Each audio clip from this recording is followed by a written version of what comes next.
3 poin jelas penting. Menang atas Timor Leste membuat langkah Indonesia menuju semifinal semakin terbuka. Namun, kalau kita melihat pertandingan ini lebih dalam, ada satu hal yang nilainya bahkan jauh lebih besar daripada sekedar tambahan 3 poin. Karena turnamen tidak dimenangkan hanya dengan mengumpulkan kemenangan atas tim yang levelnya berada di bawah. Turnamen dimenangkan oleh tim yang memiliki identitas bermain yang jelas. Dan kabar baiknya, di bawah John Hetman, timnas Indonesia mulai memperlihatkan identitas yang selama ini sering hilang.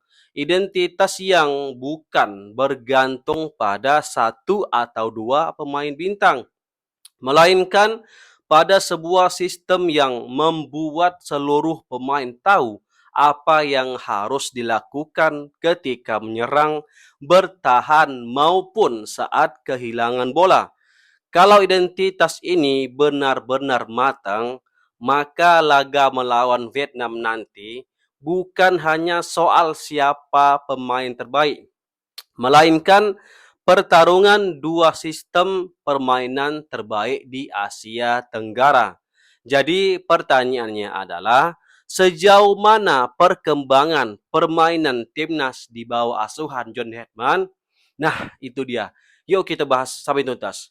Jadi gini teman-teman, kemenangan atas Timur Leste tentu wajib diapresiasi ya kan.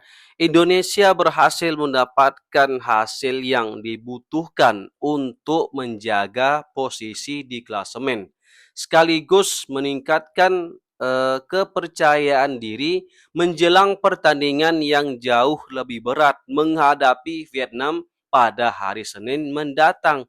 Secara matematis ya, 3 poin ini membuat tekanan kepada para pemain berkurang kan begitu. Tim bisa mempersiapkan laga berikutnya dengan suasana yang jauh lebih positif dibanding jika hasilnya seri atau bahkan kalah. Namun kalau hanya berbicara 3 poin ya, pembahasannya selesai sampai di situ aja kan. Lagi pula kita semua pasti yakin lah Indonesia itu menang melawan Timor Leste. Karena pada pasalnya baik di atas kertas maupun head to head kita unggul sangat jauh. Jadi menurut aku ya, kemenangan ini wajib hukumnya. Tapi di balik 3 poin itu ada yang lebih menarik loh teman-teman. Tahu nggak apa? Cara bagaimana Indonesia mendapatkan kemenangan tersebut. Karena dari sanalah mulai terlihat arah pembangunan tim yang sedang dilakukan John Hetman. Teman-teman, di video ini aku nggak bahas jalannya pertandingan ya. Aku hanya fokus pada warna atau identitas permainan timnas di tangan Hetman. Karena bagi aku ya ada perbedaan signifikan di era STY sampai PK. Nah, kalau kita bandingkan dengan beberapa tahun terakhir, Indonesia sering menang karena kualitas individu kan gitu. Ada pemain yang melakukan dribble, ada pemain yang mencetak gol spektakuler. Tapi sekarang coba dilihat. Indonesia mulai menang karena sistem bekerja. Inilah perbedaan paling besar. John Hetman tampaknya ya tidak ingin Indonesia menjadi tim yang bergantung pada individu atau pada satu individu. Ia ingin Garuda menjadi tim yang bisa mengontrol pertandingan. Hal pertama yang paling terlihat itu adalah bukan hanya keberanian membangun serangan dari belakang ya. Kalau kayak gitu, PK pun bisa tanpa harus ganti pelatih. Tapi skema atau warna permainannya jelas banget loh teman-teman. Back tidak lagi asal membuang bola ketika ditekan. Gelandang aktif turun membuka ruang. Fullback dan wingback bergerak menciptakan jalur umpan baru. Semua itu dilakukan dengan tujuan yang sama, yaitu mempertahankan penguasaan bola sekaligus memancing memancing lawan agar keluar dari posisinya. Ini adalah ciri khas tim modern. Transisi jadi senjata utama. Hal kedua yang sangat menarik adalah kecepatan transisi, teman-teman. Begitu kehilangan bola, seluruh pemain langsung melakukan tekanan. Bukan mundur dulu ya, tetapi berusaha merebut bola secepat mungkin. Konsep seperti ini membuat lawan sulit mengembangkan permainan. Timur Leste sebenarnya beberapa kali mencoba melakukan serangan balik ya kan. Namun Indonesia berkali-kali berhasil memutus serangan bahkan sebelum memasuki area berbahaya. Wow, gila kan? Artinya pressing kolektif mulai berjalan dan ini merupakan perkembangan yang sangat-sangat positif karena tidak bergantung lagi pada satu pemain saja. Hal lain yang patut diapresiasi kalau menurut aku ya adalah distribusi serangan Indonesia itu loh. Serangan tidak hanya datang dari satu sisi, tidak hanya mengandalkan satu pemain.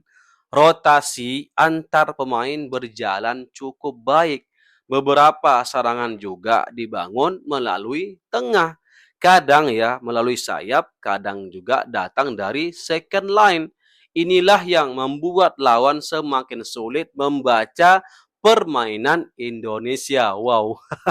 Semakin banyak variasi serangan yang dimiliki sebuah tim, semakin kecil peluang lawan mematikan permainan hanya dengan menjaga satu pemain. Nah, semua perkembangan tadi akan segera diuji, teman-teman. Dan ujian sesungguhnya bukan melawan Timur Leste, melainkan Vietnam. Kita tahulah Nguyen ini adalah tim yang sangat disiplin. Mereka nyaman banget bermain tanpa bola. Mereka sabar menunggu kesalahan lawan, lalu menghukum melalui serangan balik cepat. Karena itu, Indonesia tidak boleh hanya puas dengan menang atas Timur Leste. Justru pertandingan ini menjadi bahan evaluasi terakhir sebelum menghadapi lawan yang kualitas organisasinya jauh lebih baik.